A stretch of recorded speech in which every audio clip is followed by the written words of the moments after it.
네, 여러분 반갑습니다.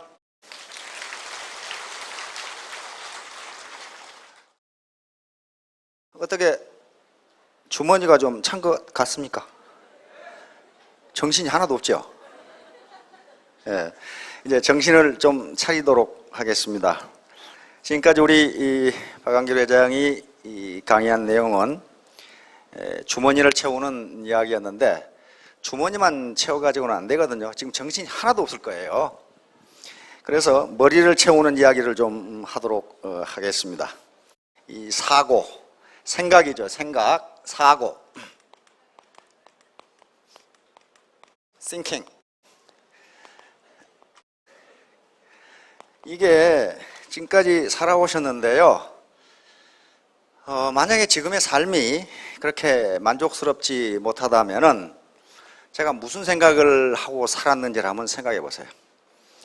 계속 어떤 말단지엽적인, 말초적인 만족을 추구하는 그런 생각만 하고 사셨는지, 좀 차원이 높은 생각을 하고 사셨는지, 이제 약간 생각이 높은 차원을 하셔야 됩니다. 왜냐하면요, 지식정보화 시대가 돼가지고 워낙 많은 정보와 주장과 뉴스가 들어와요. 또 매스컴이 발전하니까 온갖 주장과 이 뉴스가 들어온단 말이에요. 그런데 그게 어느 것이 옳고 어느 것이 그런지를 판단하지 못하면요, 사기를 당합니다. 사기를 당해요. 조금만 생각해 보면 그게 엉터리 정보라는 것을 알 수가 있는데 아무 생각을 안 하니까 사기를 당하는 거예요. 그래서 이런 강의를 통해서 세상을 보는 눈, 이 사고의 수준, thinking, 사고의 수준을 올려야 됩니다. 논리적 사고만 가지고는 절대로 안 돼요. 논리적 사고는, 또 분석적 사고는 그것이 나쁘다는 게 아니고 학교 시험 보는 데는 정확하게 맞아요. 정확하게 맞는데 실생활, 사회에 나와서 실생활을 하는 데는 아무 쓸모가 없는 경우가 많아요. 매우 정확한데 아무 쓸모가 없어요. 미국의 어떤 두 젊은이가 열기구를 타고 세계 일주를 하는데 어디만큼 왔는지를 몰라서 우리 지상에 내려서 우리가 어디쯤 왔는지 알아보자 하고 지상에 내렸어요.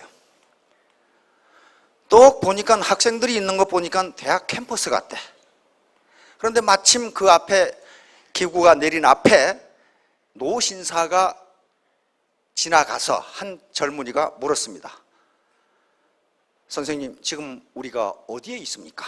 이렇게 물으니까 노신사가 아주 이상하다니 쳐다보면서, 이 사람들아, 자네들은 지금 기구 안에 있지 않는가?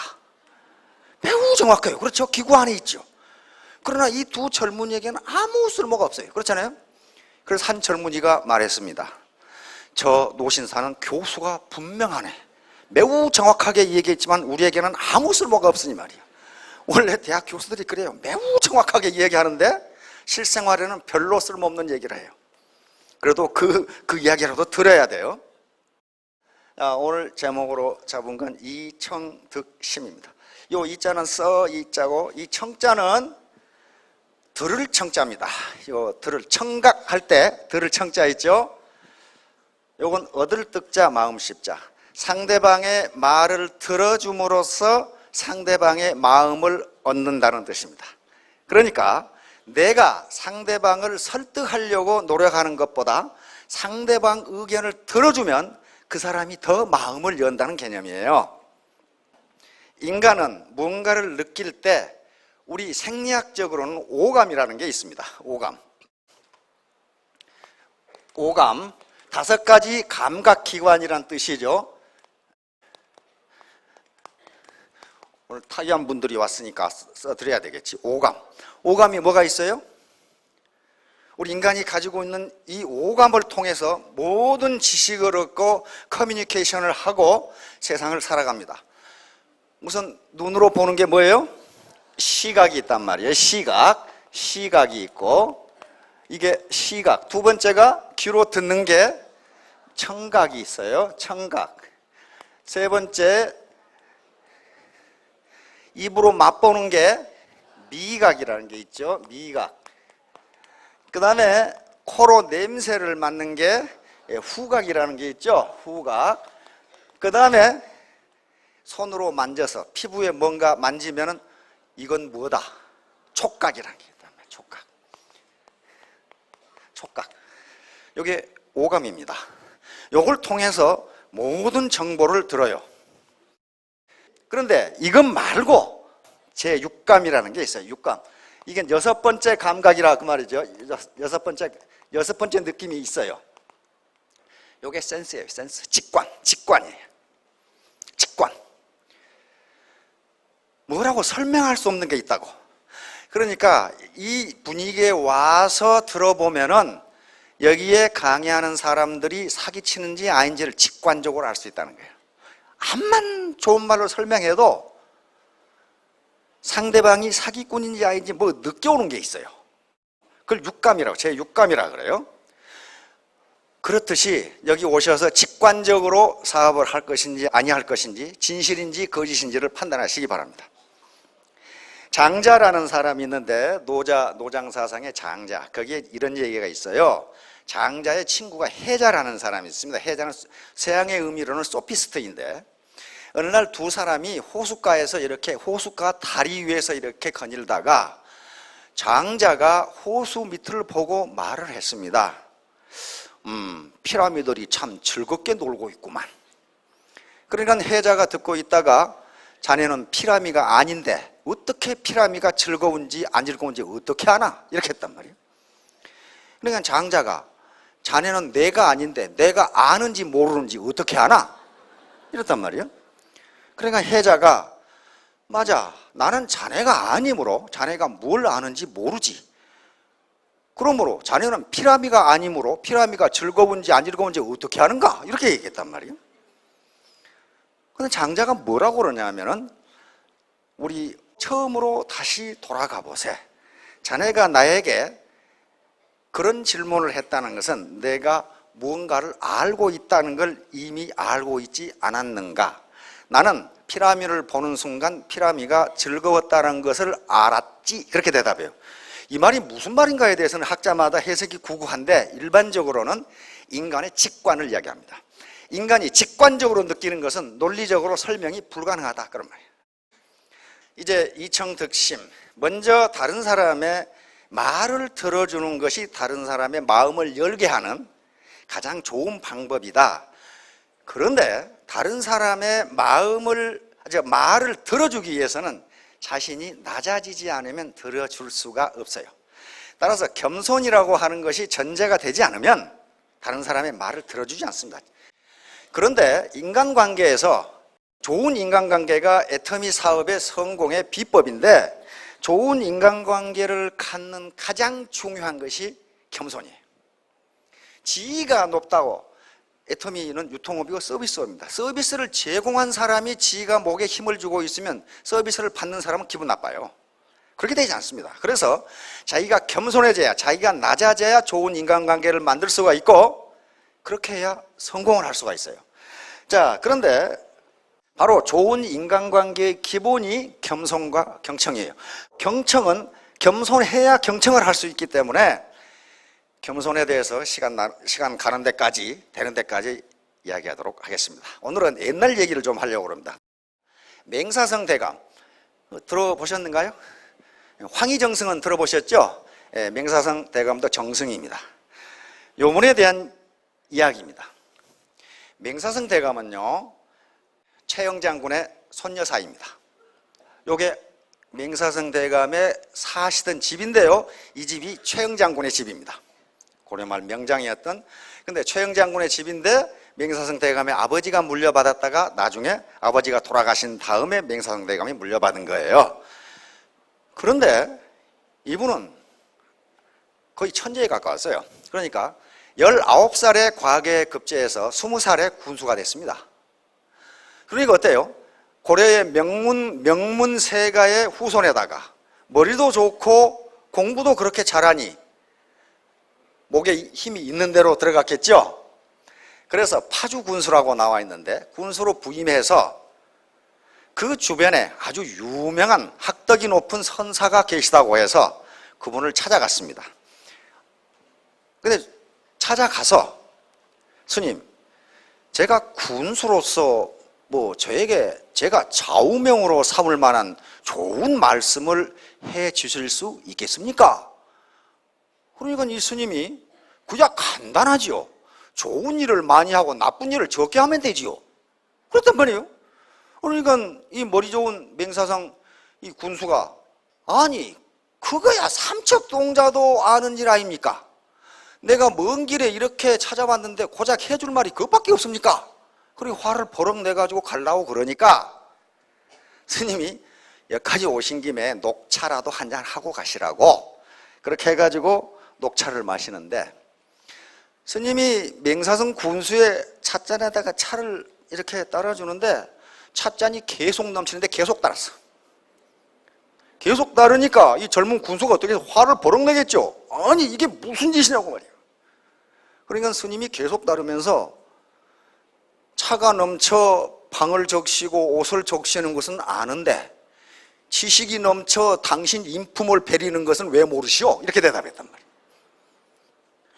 그러니까 갑자기 부끄러워져 가지고 빨리 도망가려고 도망가다가 빨리 나가다가 문 임박에다가 머리를 갖다 찧어버린 거예요. 빨리 도망가려고 가다가, 그러니까 스님이 웃으면서, 머리를 숙이면 부딪히지 않습니다. 머리를 숙이면 부딪히지 않습니다. 하여간 그것 때문에 그렇지는 않았지만 평생 맹사성대감은 낮게 살았어요. 항상 자기보다 직위가 낮은 사람도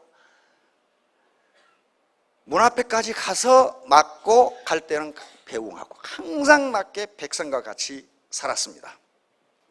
자, 이분이 황희정승이고 이번 세종대왕입니다. 5월 되면 스승의 날 있죠? 5월 15일. 스승의 날이 어떻게 정해졌는가를 찾아봤더니 5월 15일이 우리 세종대왕 양력으로 따진 생신이랍니다. 그래서 민족의 스승이라는 의미에서 5월 15일을 스승의 날로 삼았다고 합니다. 정말 민족의 스승이에요.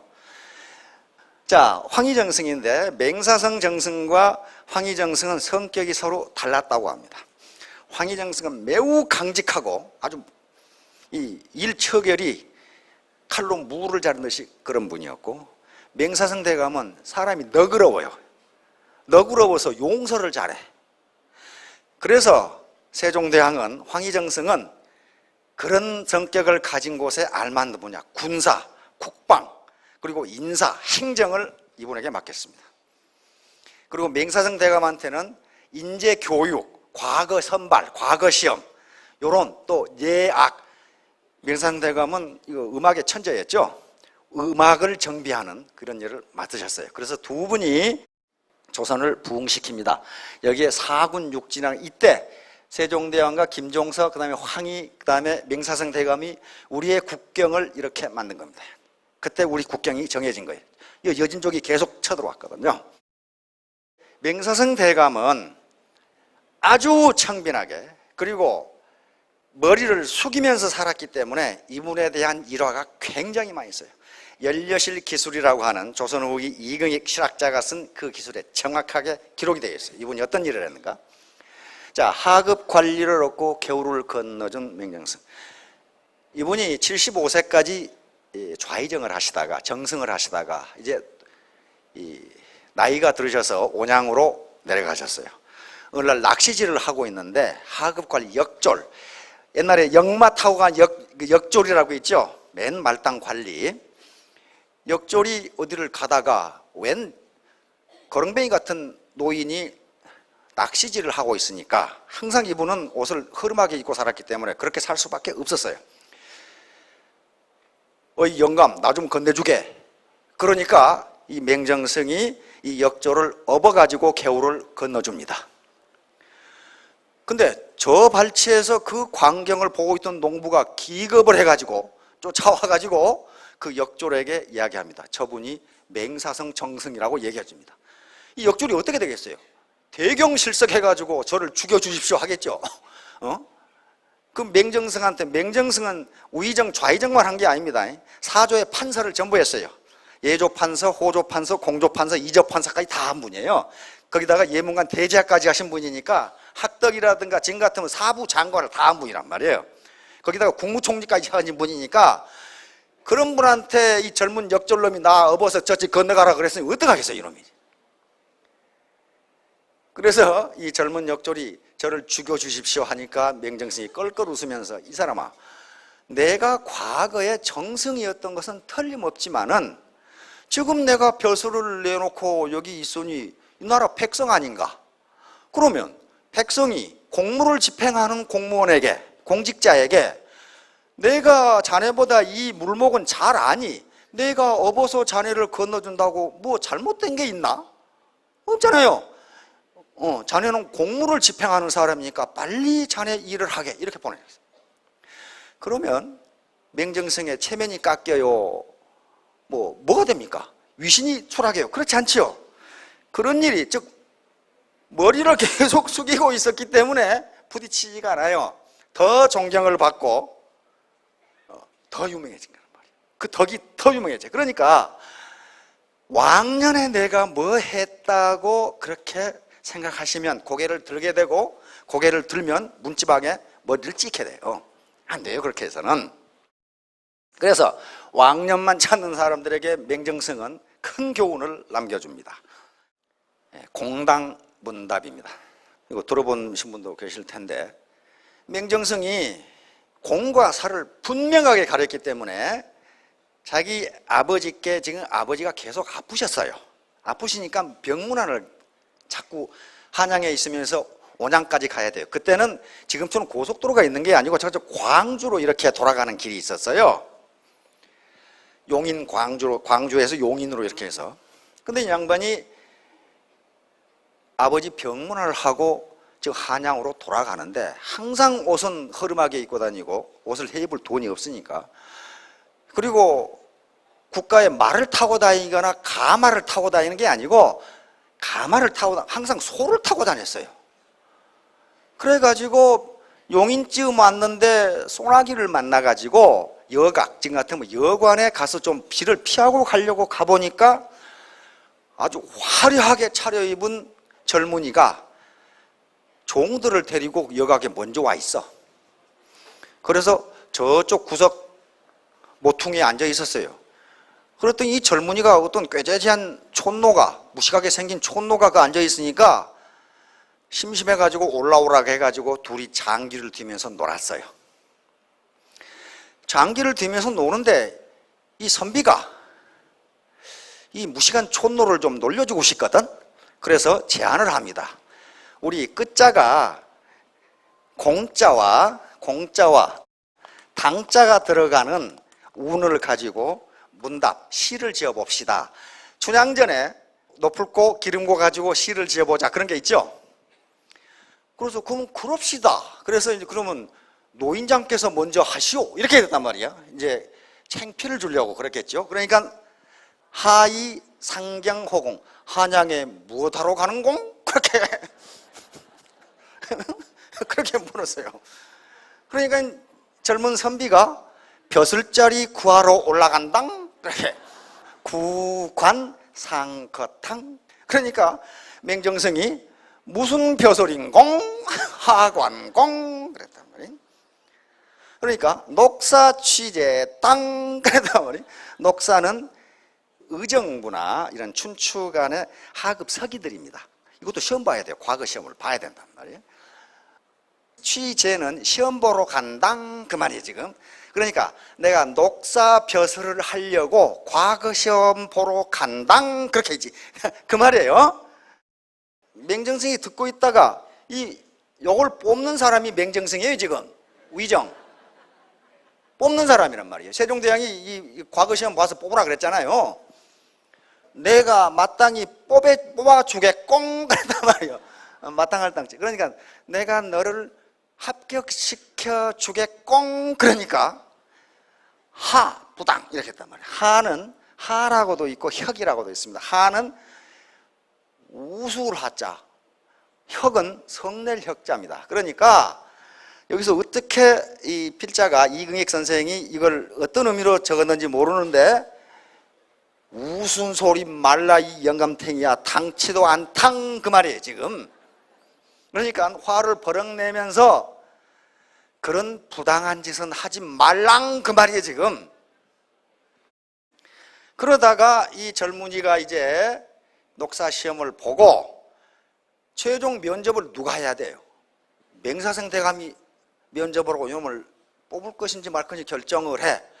의정부에서 다른 재상 판서들과 앉아 있는데 요놈이 필기시험을 보고 면접을 보러 왔어 이제. 어찌 되었는공? 그렇게 이제 공 시험 잘 받는공 그 말이에요. 그런데 이 젊은이가 보니까 우선 많이 듣던 소리야. 떡 보니까 용인에서 지가 아주 얕잡아보고 무시했던 그 영감탱이가 바로 우의정 맹사성 정승이야. 거기 면접하러 앉아 있어. 그럼 어떻게 했어요? 죽었지 당. 내 죽을 죄를 지었습니다 그 말이에요 지금. 그런데 옆에 있던 다른 정승 판서들이 시험관하고 시험 보는 놈하고 무슨 괴상망측한 소리를 하고 있거든. 뭐 당당해서 하면서. 그러니까 다른 정승들이 물어볼 수 있고 맹정승 무슨 말씀입니까? 그러니까 용인에서 이런 일이 있었습니다 하니까 박장대소를 한 거예요. 근데 맹정승은 어떻게 했겠어요? 뽑았겠어요? 안 뽑았겠어요? 뽑았습니다. 이미 용인에서 면접시험에 합격이에요. 내가 너를 합격시켜 주겠다. 그랬으면 보통 사람 같으면 야, 이 영감택이 아들이 무슨 판서인가? 이렇게 생각했을 거예요. 안 그러면 저거 삼촌이 무슨 벼슬 했는가? 이렇게 생각했을 건데 화를 내면서 웃은 소리 말랑 그랬단 말이야. 그러니까 벌써 자세가 된 젊은이라고 생각한 거예요. 그래서 이미 면접시험에 합격해서 합격을 시켜줍니다. 시켜주고 정신이 그렇게 바른 젊은이였기 때문에 맹정승이 계속 추천을 해서 연려실 기술에는 각 고을의 사또를 여러 번 했다고 나와 있어요. 자, 한번 봅시다. 이게 지금 연려실 기술의 원문입니다. 원문에 맨 뒤에 봤어요. 후인, 칭지위, 공당문답 이렇게. 여러분 파트너에 후줄구레하게 온 집은 영감탱이 있다고 무시하지 마세요. 그게 정승 판서인지를 어떻게 아냐고. 그렇잖아요.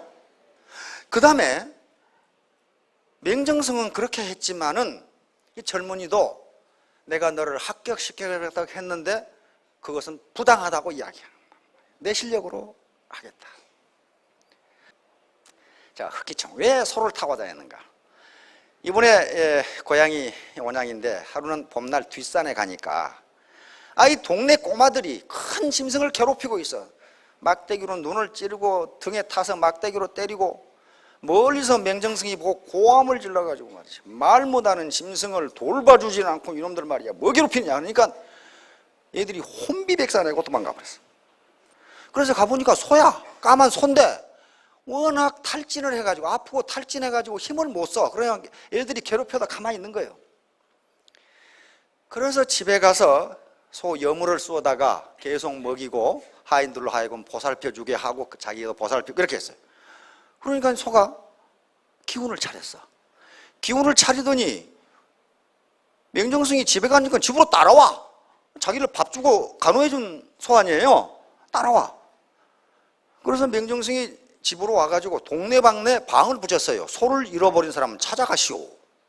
안 찾아가. 안 찾아가면 어떻게 되겠어? 맹정승이 키워야 되잖아요. 타고 다니는 소가 이 소예요. 그래서 평생을 같이 합니다. 이 소하고. 그런데 맹정승이 79세가 되던 해에 노한으로 돌아가십니다. 그러니까 이 소가 연려실 기술의 기록에 의하면 이 소가 사흘 밤낮을 밥을 안 먹고 울다가 그냥 죽습니다. 그래서 지금 광주에 가면 이 묘가 있어요. 요게 맹정승의 산소이고 요게 소의 묘입니다. 소의 묘이고 여기에 흑기총이라고 써져 있죠. 검은 소의 무덤이다 그 말이에요. 그래서 후손들이 맹정승 산소에 별초를 할 때 이 흑기총도 같이 한답니다. 같이 묻어졌어요 옆에다가. 그러면 말 못하는 짐승도 이렇게 은혜를 아는데 아무리 파트너가 지 마음에 안 들어도 은혜를 베풀면 그 알지 않겠어요? 그렇죠? 그래야 이 커뮤니케이션이 되지. 아이고 저 인간 보기 싫어서 내가 때려치울래. 그렇게 되면 그 인간도 또 보기 싫어요. 그렇죠? 네. 자, 이게 맹정승입니다. 그래서 이 소를 계속 타고 다닌 거예요 지금. 자, 인침년. 이것도 연례실 기술에 있는 얘기인데요. 이제 또 아버지 이 산소의 성묘를 하러 이제 맹정승이 내려간다고 그러니까 용인하고 이쪽에 이제 고을 군수들이 야 이거 사조에 판서를 하고 우의정 좌의정을 하신 분이 내려간다고 그러니까 가서 영접을 해야 되겠죠. 그래서 두 고을의 원님이 길을 깨끗하게 쓸어 놓고 맹정승이 오기를 기다리고 있는 거예요. 근데 우리 속담에 원님 지나가라고 길 닦아놨더니 거지가 먼저 지나간다고? 아니 간다는 맹정승은 안 가고 어떤 옷을 후줄구레하게 입은 영감탱이가 시커먼 소를 타고 가고 있거든. 그러면 원님이 하인한테 시켜서 저 영감탱이 혼을 내주고 지나가지 말라고 가라고 그랬단 말이에요. 하인이 가서 혼을 내고 지나가지 못하게 하려고 그러니까 맹정승이 가서 내가 온양 사는 맹고불이라고 일러라 그랬단 말이에요. 호가 고불이에요. 맹고불이라고 일러라. 아마 고불이 잘 들어서 그랬는지 이 양반이 맹고불이에요. 호가 가서 얘기하니까 두 원님이 어떻게 됐겠어요? 이제 우리는 죽었다. 이게 저 영감탱이 혼내주고 가지 못하고 하라는데 그분이 맹사성이에요. 맹사성 정승이에요 지금. 그래서 두 원님이 정신이 나가가지고 도망을 치다가 여기 차고 있던 관인을 연못에 빠뜨려서 그 연못을 인침년, 관인이 빠진 연못이라고 불렀다. 후일 명왈 인침년 이렇게 불렀다. 그러니까 옛날에 무슨 뭐 텔레비전이 있습니까? 사진이 있습니까? 뭐가 있습니까? 그러니까 맹정승인지를 몰라요. 이 두 고을의 원님은 좌의정, 지금 우리 같은 국무총리니까 12명이 요 맨 가마를 타고 나발을 불면서 올 줄 알았는데 어떤 후줄구리한 늙은이가 거렁뱅이 같은 늙은이가 소를 타고 가니까 그 사람이 맹정승인지를 몰랐어요. 다시 말하면 사람은 겉모습을 보고 판단해서는 안 된다 그 말이에요. 그 사람 속사람을 봐야지 겉모습은 그 다 헛개비입니다. 반드시 그래서 스폰서 그다음에 이 파트너 관계에서 겉모습 가지고 판단하면 안 됩니다. 겉모습이라는 것은 옷을 잘 입었느냐 아니면 그 문제가 아니에요. 학력의 높고 낮음 그것도 겉모습이고 그다음에 사회적 지위의 높고 낮음도 전부 겉모습이에요. 그거 있다고 해서 애터미 잘하는 거 아니거든요. 맹사승처럼 빨리 나가다가 머리 부딪히면은 그게 안 돼요. 자, 청렴 결백한 삶 연례실 기술. 연례실 기술이 있는 얘기인데요. 자, 그러면 맹사승 대감이 왜 이런 삶을 살아야만 했는가 하는 거예요. 이걸 우리가 생각해 보자는 거예요. 이 사고의 싱킹이에요. 맹사승 대감은요 고려의 명문세가입니다. 명문 귀족이에요. 거기다가 최영 장군의 손여사예요. 그런데 이성계가 태조 이성계가 최영 장군을 죽이고 고려를 멸망시키고 조선을 세웠어요. 그렇죠? 여러분들이 지금 맹사승 대감의 입장이라면 어떻게 하겠어요? 나는 고려의 명문세가예요. 거기다가 고려의 명장이자 수시중이었죠. 수상인, 지금 같으면 국무총리인 자기 처조부를 죽였어요. 최영 장군을 죽인 이성계예요. 그러면 조선에 가서 벼슬을 해야 되느냐는 거죠. 자, 여기에 엄청난 갈등이 이제 맹사승 대감에게 찾아옵니다. 포운 정몽주처럼 절개를 지키다가 죽을 것이냐. 그렇죠? 안 그러면 이제 신진 세력에, 즉 이성계의 세력에 붙어가지고 높은 벼슬을 하고 부귀영화를 누리고 권력을 휘두를 것이냐. 이 문제예요. 그런데 태조 이성계도 대단한 게요. 어린 맹사성의 능력을 알아봅니다. 그래서 자기가 그 처조부를 죽였지만은 맹사성에게 조선에 나와서 도와달라고 얘기를 해요. 그런데 맹사성은 어떤 선택을 해야 되느냐 말이에요. 그래서 맹사성은 이런 선택을 합니다. 포운 정몽주처럼 내가 죽는 것도 부질없는 짓이다. 그렇다고 해서 권력을 탐하거나 재물을 탐하거나 부귀영화를 탐하는 것도 내가 할 일이 아니다. 왜냐하면 고려의 귀족이잖아요. 그러면 나는 어떻게 살아야 될 것인가? 나는 평생을 백성을 위해서 살리라. 이렇게 생각합니다. 이게 사고, 이게 싱킹이에요. 이게 싱킹. 비판적 사고라고 하는 거예요. 여러 가지를 생각해보고 내가 어떤 결정을 내리고 결정을 내리고 내가 어떻게 행동할 것인가 그렇게 결정해요. 그래서 이렇게 가난하게 산 거예요. 일부러 가난하게 살려고 한 것이 아니고 당시 사조의 판서를 지내고 예문관 대제학 우의정 좌의정을 지냈는데 좌의정의 봉급을 가지고 살면 이렇게 살 수밖에 없어요. 고작이야 뭐 콩 몇 말, 쌀 몇 섬 그것밖에 없어요. 영이죠. 자, 그러면 우리가 조선 이 드라마를 보면은 어지간한 벼슬아치도 고래등 같은 귀화집에 살아요. 절대로 봉급으로 그렇게 살 수 없어요. 그걸 누가 보여줬느냐? 맹사성과 황희정성이 보여줬어요. 황희정성도 그렇게 살았어요. 황희정성의 집도 초가집이었고 비가 줄줄 샜거든. 맹사성 대감의 집도 초가집이고 비가 줄줄 샜어요. 왜? 나라에서 주는 녹봉 가지고는 그렇게 살 수밖에 없었어요. 그러면 나머지 고래등 같은 기와집에서 산 사람들은 전부 뭐 했다는 거예요? 뇌물 받고 부정축제, 그 다음에 가렴주고를 했다는 결론밖에 안 나옵니다. 그래서 청백리 열전이라는 게 있죠. 청백리가 몇 사람 안 돼요. 그러면 나머지는 다 뭐 했다는 거예요? 탕리였다는 거단 말이에요. 썩은 사람들이었단 말이에요. 하여간에 그래서 그렇게 사신 겁니다. 근데 연료실 기술에 뭐라고 돼 있냐 하면은 이 양반이 집에 있을 때에는 문을 걸어 잠그고 사람을 만나지 않았다. 누구만 만났느냐? 자기가 지금 좌의정이니까 공무로 자기에게 나란 일을 여쭈러 온 사람만 만났다. 그리고 그 사람이 나가면 즉각 대문의 문을 걸어 잠궜다. 이렇게 기록이 되어 있어요. 그 말은 무슨 말이에요? 사사로이 자기에게 뇌물을 주려고 오는 사람은 절대로 만나지 않았다. 그 말이에요 지금. 그 다음에 솔선수범에 이르다시 마찬가지로 온양에 내려가 계시는데 이 사조의 판서를 하고 예문관 대제학 우의정 좌의정을 하신 분이 거기 와서 지금 내려가 사신다고 그러니 이때는 이제 최영 장군의 그 아버지가 돌아가셔가지고 이제 유산을 받았죠. 거기 사시는데 그러니까 그 당시 온양에 오시는 사또들이 어떻게 하겠어요? 부임하자마자 가서 인사를 드려야 되겠죠. 이게 보통 분이 아니니까. 그런데 어느 날 신임 사또가 와서 보니까 밭에 가서 김을 메고 있어, 이 양반이. 밭에 가서 김을 메고 있어. 여기 밭에 가서 김을 메고 있는 거야. 사또가 가서 밭둑에 서 있을 수도 없고 돌아갈 수도 없고 이게 난감하게 된 거야. 사또가 왔는데도 보는 척도 하고 일만 하고 계셔, 이 맹정승이. 그러니까 사또가 어떻게 하겠어요? 간다고 하는 것은 예의가 아니고 하루 종일 기다릴 수도 없고 그래서 애따 모르겠다고 사또도 팔을 걷어붙이고 같이 일을 했어. 일을 하니까 거기에 다른 나졸들이 어떻게 하겠어? 사또가 일하는데 지금 가만히 있겠어요? 몽땅 들어가서 김을 맨 거야. 거기서 맹정승은 아무 소리도 않고 계속 김만 메고 있어요. 그러다가 해가 지니까 해가 뉘엿하니까 나와서 이 사람들아 그만 나오게.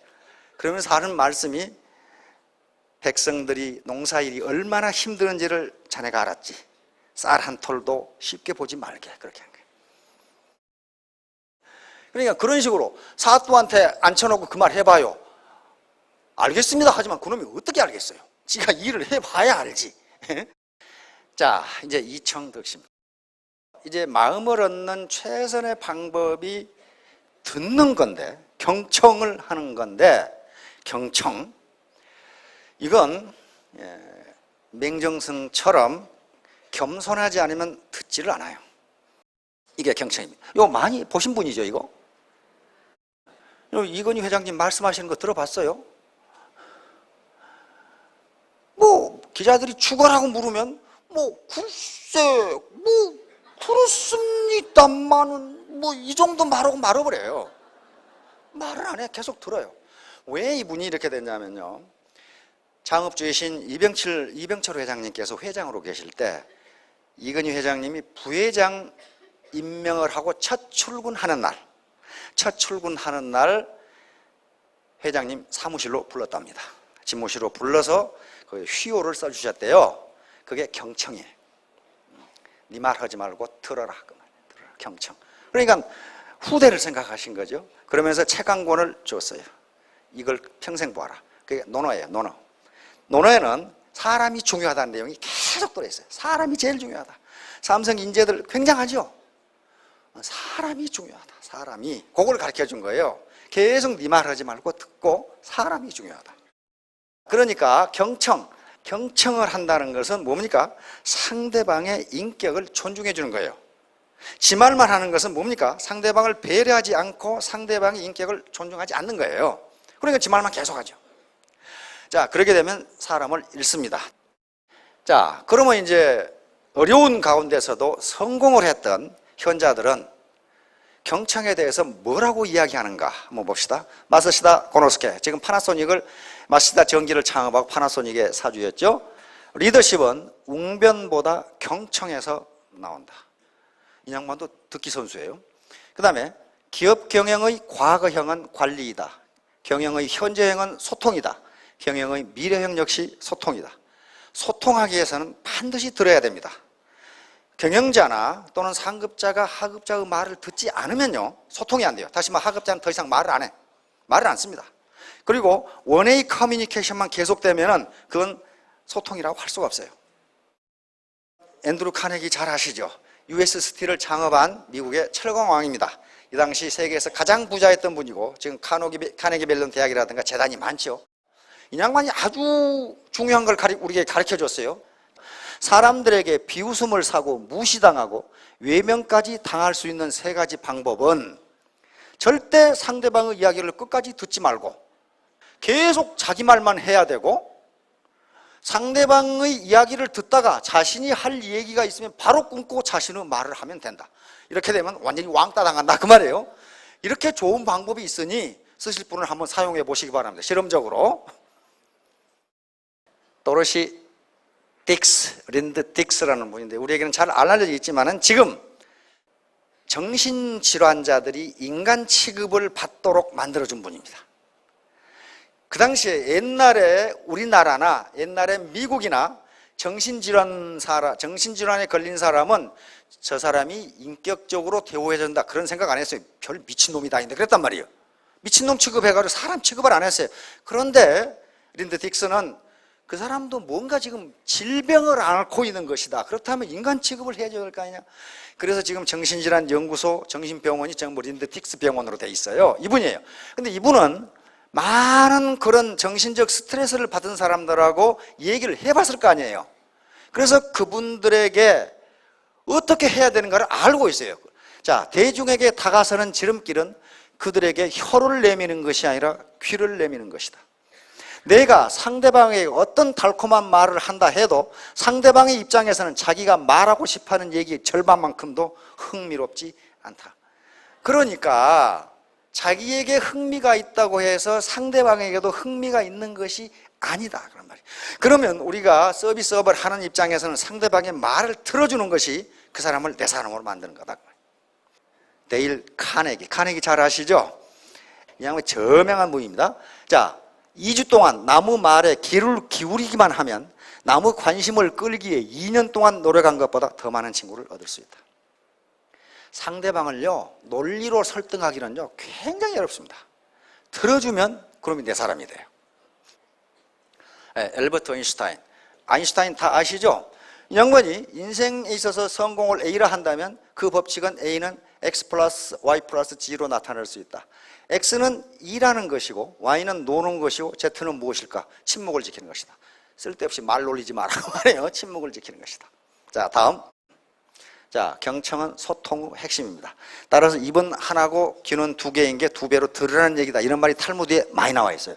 소통은 듣는 것부터 출발하고 말하는 것보다 나의 말을 듣는 것이 이익이다. 이 말은 많은 학자들이 하는데, 말을 자기가 하는 것은 뭐냐면은 자기 정보를 상대방에게 알려주는 거다 그 말이에요.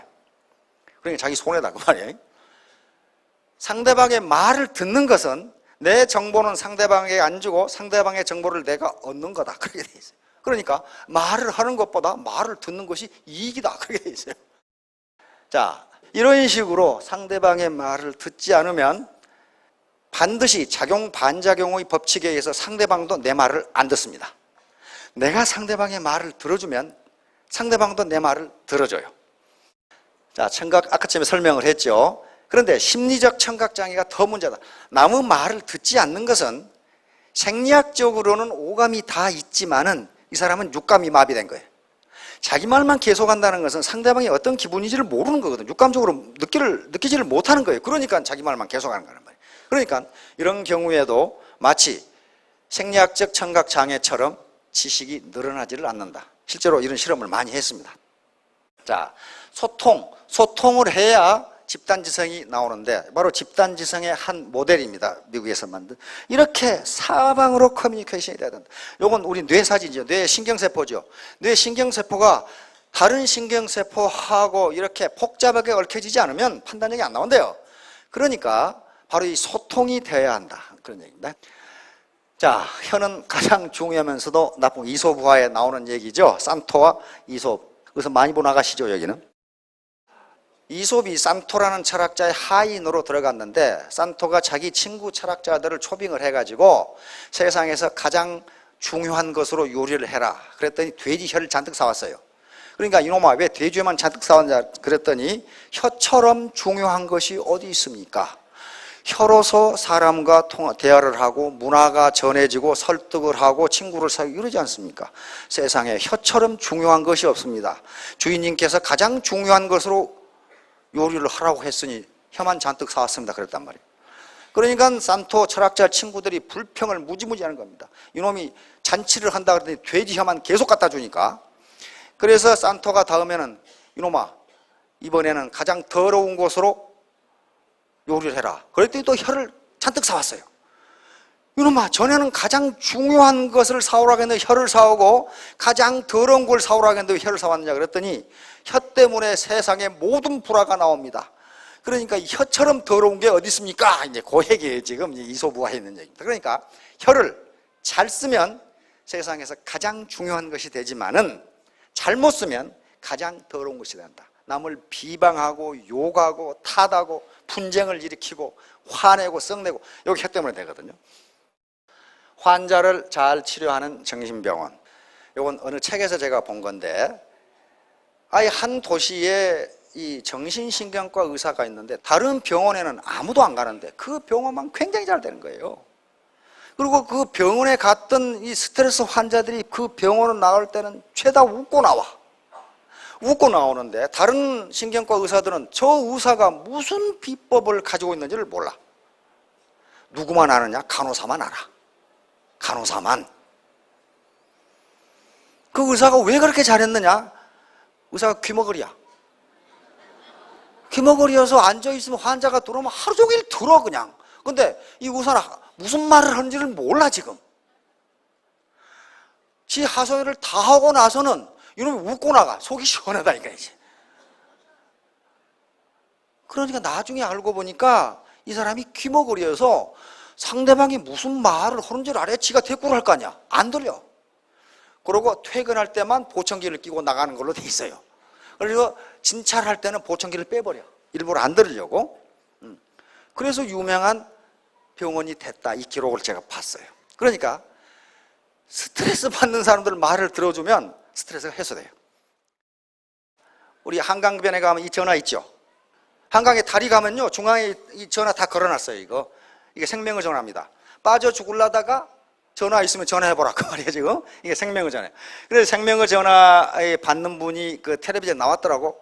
이거 어떤 기술이 필요합니까? 그랬더니 이분이 기술 필요 없어요. 계속 듣고 있으면 돼요 그러더라고. 계속 듣고만 있으면 이놈이 여기서 뛰어내리려다가 안 뛰어내린대. 왜냐하면 지금까지 자기 말을 들어준 놈이 한 놈도 없었다는 거야. 집에서는 완전히 이거 건달 취급하고 모슬놈 취급하고 아무도 안 들어주는데 생명의 전에 전화를 했더니 이 양반이 계속 들리고 맞장구를 치는 거예요. 그러겠네요. 참 속상하겠네요. 뭐 이러니까 여기서 뛰어내리려다가 안 뛰어내리더라. 이게 다리마다 있어요. 결론입니다. 그래서 비판적 사고는 무엇이 옳은가를 판단하는 겁니다. 이 애터미가 옳은 것이냐 안 옳은 것이냐. 기획부동산업자들이 전화하는 게 옳은 것이냐 안 옳은 것이냐. 유사수신행위, 금융피라미드 하는 놈들의 제안이 옳은 것이냐 안 옳은, 이걸 생각해 보시라 이게. 저는 지금도 제가 퇴직했다는 걸 어떻게 알았는지 땅 사라고 자꾸 와 전화가. 뭐라 그러냐면 이거 좋은 땅이 났는데요 사두시면요 이게 한 5배는 오릅니다. 그러면 제가 그럽니다. 그렇게 오를 것 같으면 사장님이 사시죠. 그걸 왜 나한테 사라고 그래? 지가 사지.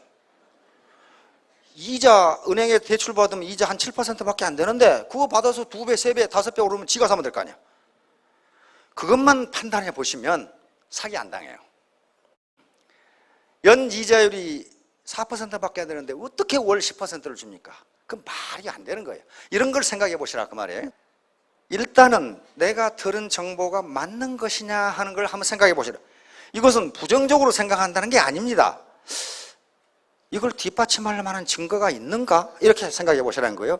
그래서 결국은 의문을 갖고 한번 생각해 보고 번쩍 떠오르면 자기 판단이 된다는 겁니다. 이게 이제 이렇게 사고를 하지 않으면 사회가 부패하게 됩니다. 우리가 지금 사회가 너무 부패한 게 무엇이 옳은가를 생각하지 아니하고 무엇이 이익이 되는 걸 생각하면 사회가 이렇게 돼버립니다. 비판적 사고는 자기 성찰입니다. 그러니까 자기가 잘못했다고 생각하면 스스로 이렇게 기합을 받아야 된다. 그러니까 비판적 사고, 이것이 옳은 것이냐 그런 것이냐를 따져야지 이것이 나에게 이익이 되는 것이냐 안 되는 것이냐를 따지면 반드시 문제가 일어난다는 거예요.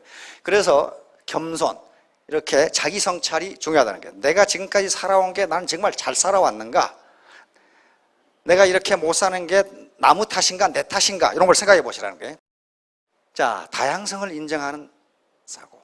즉 파트너들 각종 경험을 가진 분이 많은데 내 생각만 놓고 네 생각은 틀리다, 그렇게 이야기할 수가 없다는 거예요. 이거 보세요. 이게 3개가 맞아요? 4개가 맞아요? 이놈은 3개라고 주장하고 이놈은 4개라고 주장한단 말이에요. 이놈 이쪽에서 보면 3개예요. 이쪽에서 보면 4개잖아요. 그러니까 네가 틀리고 내가 맞다가 아니에요. 보는 시각과 위치에 따라 다를 수 있다. 이게 오리예요, 토끼예요, 이거? 오리로 보는 사람도 있고 토끼로 보는 사람도 있어요. 두 가지로 다 보여요. 그렇죠? 그래서 오리라고 주장하는 사람이 토끼라고 주장하는 사람에게 틀렸다고 이야기할 수 없다는 말이에요. 자, 이것도 마찬가지예요. 사람이 기둥을 받치고 있는 것이냐 기둥 사이즈 벽이냐, 이 뒤에 벽을 이 색깔로 칠해놔서 이렇게 보이는 거거든요. 이런 거니까 다른 사람은 다른 시각에서 보면은 다르게 생각할 수도 있다 하는 걸 인정해야 되는 거예요. 구글에 들어갔더니 우리나라 네트워크 마케팅 다단계를 어떻게 생각하느냐, 이 그림이 다 나와 있어요. 아주 고열을 짜는 놈들로 이렇게 돼 있단 말이에요 지금. 그런데 이렇게 생각하는 것을 그놈들 나쁜 놈들이다 이렇게 하면 안 되고, 왜 우리가 이렇게 됐을까를 생각하면 됩니다. 우리는 그렇게 하지 말아야지. 자, attitude is everything. 마음가짐이 전부다. 마음가짐, 어떤 마음가짐? ardent desire, 간절한 마음, 내가 반드시 성공해야지 하는 간절한 마음이 성공학의 비법이라는 거예요. 이렇게까지 강조하는 것은 ardent desire, 다시 말하면 간절한 마음이 없이는 성공을 할 수 없다 그런 말이에요. 노력하면 어떻게 되느냐? 노력하면 이렇게 될 수 있다 그 말이에요. 노력하면 이 노구를 이끌고, 노구라고 하면 조금 어폐가 있나? 이게 가능하다 그 말이에요 이게. 자, 모두 애터미와 함께 크게 성공하시기 바랍니다. 감사합니다.